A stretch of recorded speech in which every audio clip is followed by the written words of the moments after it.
this video, we will see ameloblastoma in detail. The WHO definition for ameloblastoma. It is a true neoplasm of enamel organ type tissue which does not undergo differentiation to the point of enamel formation. Robinson defined ameloblastoma as the tumor which is unicentric, non-functional, intermittent in growth, anatomically benign, and clinically persistent. It was earlier known as adamantinoma, which is a term coined by Melasses in the year 1885. Later, in the year 1934, Churchill coined the term ameloblastoma. It is the second most common odontogenic tumor after odontoma in the world. It is the most common odontogenic tumor in India. Pathogenesis of ameloblastoma. Ameloblastoma can be derived from cell rest of cirrus, cell rest of Melasses, epithelium of odontogenic cyst like dentigerous cyst, odontoma, etc., disturbances of developing enamel organ, and the basal cells of surface epithelium of jaw. Clinical features of ameloblastoma. Age. It can be seen during 10 to 19 years of age, but most common during 4th to 5th decade of life. 10% of cases are diagnosed in children. There is a slight male predilection for ameloblastoma. Race. Ameloblastoma is more common in Asians. Site.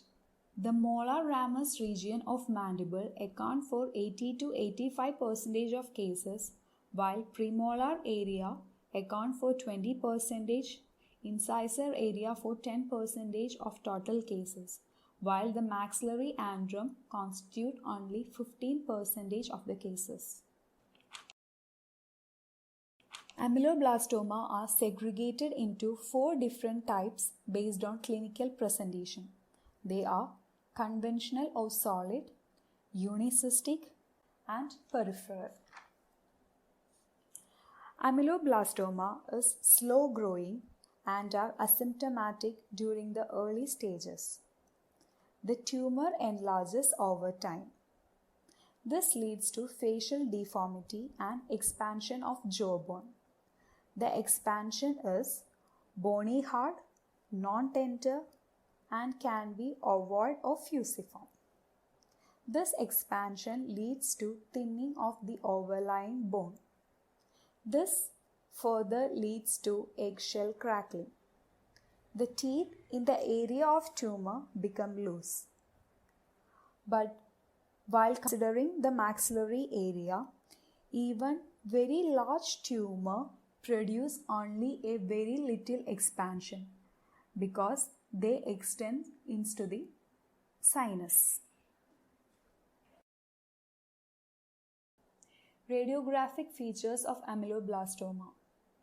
It can be discussed under 3 headings: periphery, internal structures, and effect on surrounding structure. Periphery. Periphery of ameloblastoma are well defined and frequently delineated by cortical border. Internal structure.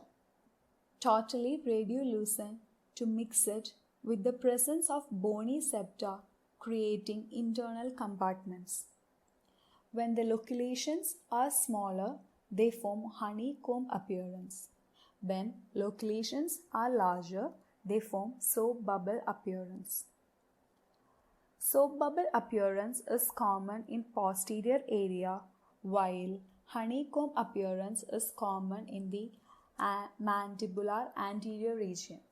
Effects on surrounding structure.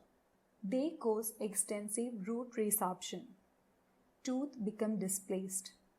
They show cyst-like expansion and thinning of adjacent cortical plate, leaving the eggshell of bone. Now, moving to the differential diagnosis.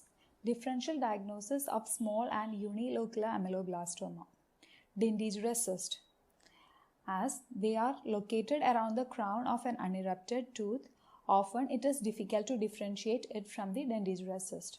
Residual cyst. Residual cyst often has an history of extraction of tooth. Lateral periodontal cyst. They are most common in the maxillary anterior region, while the ameloblastoma are common in the mandibular molar ramus region. Adenomatoid odontogenic tumor. They occur most commonly in the maxillary anteriors and occur during the second decade of life, while the ameloblastoma are common in the mandibular posterior region and occur during the 4th to 5th decade of life. Differential diagnosis of multilocular ameloblastoma. Odontogenic keratocyst. They have curved septa and they grow along the bone without marked expansion, while in case of ameloblastoma we can see the expansion of bone. Giant cell granuloma occur in younger age group and have more granular or wispy ill-defined septa. Odontogenic myxoma. They are similar to ameloblastoma, but there is one or two thin, sharp, straight septa, which is the characteristic of a myxoma. That's all about the differential diagnosis of ameloblastoma. In this video, we have discussed the definition of ameloblastoma, pathogenesis of ameloblastoma, clinical features, radiographic features, and finally the differential diagnosis of ameloblastoma. We will see the treatment of ameloblastoma in detail in the next video.